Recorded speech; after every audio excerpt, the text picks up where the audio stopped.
আপনাদের মনে আছে সেই জিঞ্জিরা থেকে হযরতপুর পর্যন্ত রাস্তা কাঁচা ছিল।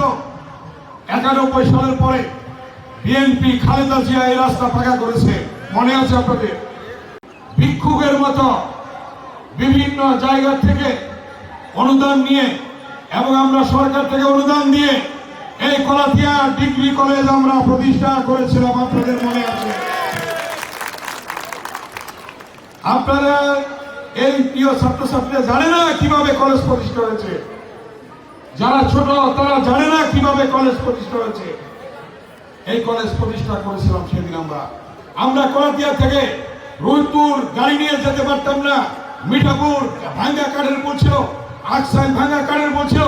এইগুলি ব্রিজগুলি আমরা করেছি, তালেপুর ব্রিজ করেছি, নারায়ণপট্টি ব্রিজ করেছি, সালাম ক্লিনিক পর্যন্ত রাস্তা রামের কাঁচা থেকে আসে। এই ব্রিজ হওয়ার কারণে আরো 2টি ব্রিজ হয়েছে। এই কলাতিয়া ডিগ্রি কলেজ, কলাতিয়া উচ্চ বিদ্যালয়ে আমার প্রিয় ছাত্রছাত্রী ভাই বোনেরা এখানে আছেন, প্রিয় অভিভাবক বৃন্দরা আছেন, শ্রদ্ধা শিক্ষক শিক্ষার্থীবৃন্দ আছেন, অধ্যাপক অধ্যক্ষবৃন্দ আছেন এবং বিশিষ্ট ব্যক্তিবর্গরা আছেন। এই কলাতিয়ার বাজারে কোনো চাঁদাবাজি কেউ করতে পারবে না। কি কেউ চাঁদাবাজি করে কেউ?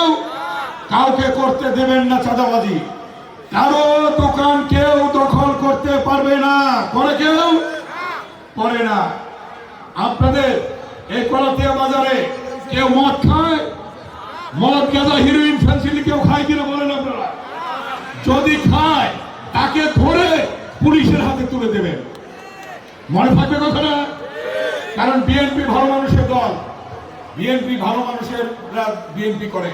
অতএব বিএনপির নাম দিয়ে যদি কোনো ফ্যাসিস্ট শেখ হাসিনার সরকারের কোনো প্রেতাত্মারা ঢুকে কোনো ধরনের অন্যায় করে, সেটা কখনো বরদাস্ত করবেন না। সাথে সাথে আইন শৃঙ্খলা রক্ষাকারীর হাতে তুলে দেবেন। এবং বিএনপির যদি কেউ এর মধ্যে জড়িত থাকে তাকে আমরা বিএনপিতে রাখবো না, সে বিএনপি করতে পারবে না। আমাদের ভারপ্রাপ্ত চেয়ারম্যান দেশনায়ক তারেক রহমান দীর্ঘ 16 বছর আন্দোলন করেছে। ইলিয়াস আলী গুম হয়েছে, চৌধুরী আলম গুম হয়েছে, সুমন গুম হয়েছে, শত শত নেতা কর্মী শহীদ হয়েছে, মৃত্যুবরণ করেছে। সর্বশেষ 2024 সালে ছাত্র জনতার হাজার হাজার ছাত্র জনতা রক্ত দিয়ে এই বাংলাদেশ নতুন বাংলাদেশ করেছে।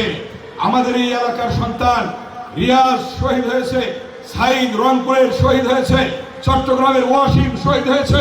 এমনি ভাবে হাজার হাজার নেতা কর্মী তারা শহীদ হয়েছে এই বাংলাদেশের জনগণের ভোটাধিকার ফিরিয়ে আনার জন্য, গণতন্ত্র ফিরিয়ে আনার জন্য।